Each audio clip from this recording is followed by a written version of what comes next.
परम शांति, क्या बुरे लोगों को भी भगवान ही बनाते हैं? अच्छा आदमी बुरा क्यों बन जाता है?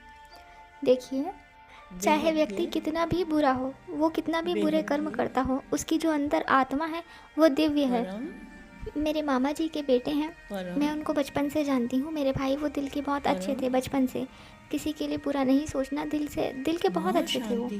फिर बड़े होते होते उनकी संगत ऐसी बनी, उनके दोस्त ऐसे बने, और रिश्तेदारों में ही वो जिन लोगों के साथ रहने लगे, उनका व्यवहार, उनका आचरण, गाली देना, गलत कर्म करना ऐसे था।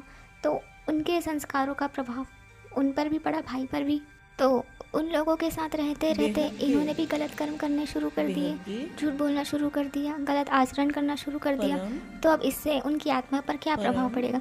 जब भी हम कोई कर्म करते हैं तो वो तुरंत हमारी आत्मा में संचित होता है और हमारी आत्मा को भारी करता है। अगर वो नेगेटिव कर्म है तो हमारी आत्मा में नकारात्मक ऊर्जा उत्पन्न करता है, यानी हमारी आत्मा की शक्ति तो कम हो रही है और नकारात्मक ऊर्जा हमारे शरीर में, हम जो भी कर्म कर रहे हैं, गलत सोच रहे हैं, सोचना भी कर्म होता है।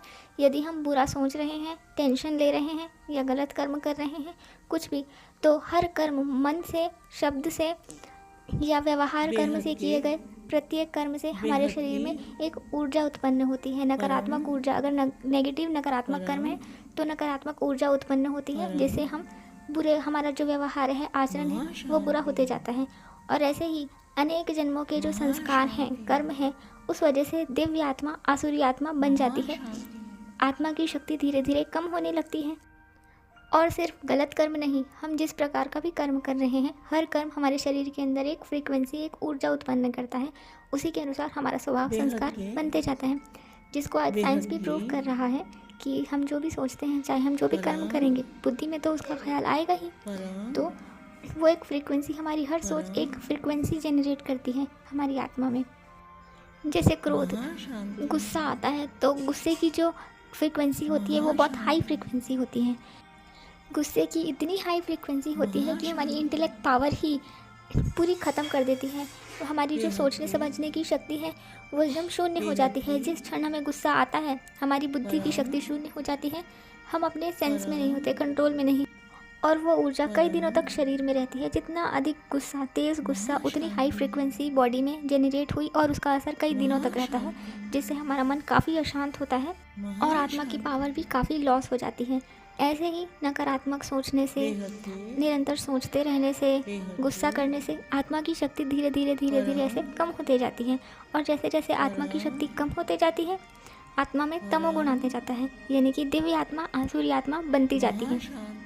इसके ऑपोजिट हम जितना पॉजिटिव सोचेंगे, जितना परमात्मा के बारे में सोचेंगे, अच्छे कर्म करेंगे, तो अच्छी चीज़ें ही सोच रहे हैं, बुद्धि में अच्छे विचार चलते हैं, तो हमारे अंदर आत्मा में पॉजिटिव फ्रीक्वेंसी जनरेट होती है, सकारात्मक ऊर्जा उत्पन्न होती है, तो हम सकारात्मक रहते हैं। लेकिन ज़्यादा सोचना भी नहीं है, हम जितना सोचेंगे उतना हमारा मन अशांत ही होगा। पॉजिटिव सोचना है लेकिन ज़्यादा नहीं सोचना है, कम सोचना है, और जितना अधिक हो सके आत्मस्वरूप में स्थित रहना है, यानी अपनी अंतर आत्मा में स्थित रहना है। मैं आत्मा हूँ, ये सदा ध्यान में रहना ही चाहिए, और परमात्मा को याद करते रहेंगे तो हमारी आत्मा का कनेक्शन परमात्मा से रहेगा, तो उनसे हमारी आत्मा में पावर आते रहेगी। तो इससे हमारी आत्मा में सतोगुण बढ़ता जाएगा, यानी हमारी आत्मा दिव्य आत्मा बनती जाएगी, अपने वास्तविक स्वरूप में पहुंचती जाएगी। हम मनुष्य रूप में आने से पहले तो एक दिव्य आत्मा थे। हम ऊपर के किस भी लोक में हो, किस भी आयाम से, डायमेंशन से आए हुए हों, तो अपने वास्तविक उस स्वरूप में आत्मा जाती जाएगी।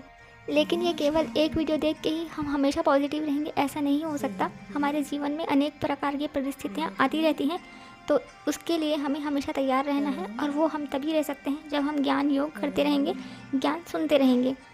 हमेशा ज्ञान सुनते रहने से हम सकारात्मक ऊर्जा से भरे रहेंगे, और परमात्मा से जुड़े रहने से आत्मा शांति का अनुभव करती है, जीवन में रहते हुए आनंद का अनुभव करती है। धन्यवाद। परम शांति, परम ज्ञान दादाजी से।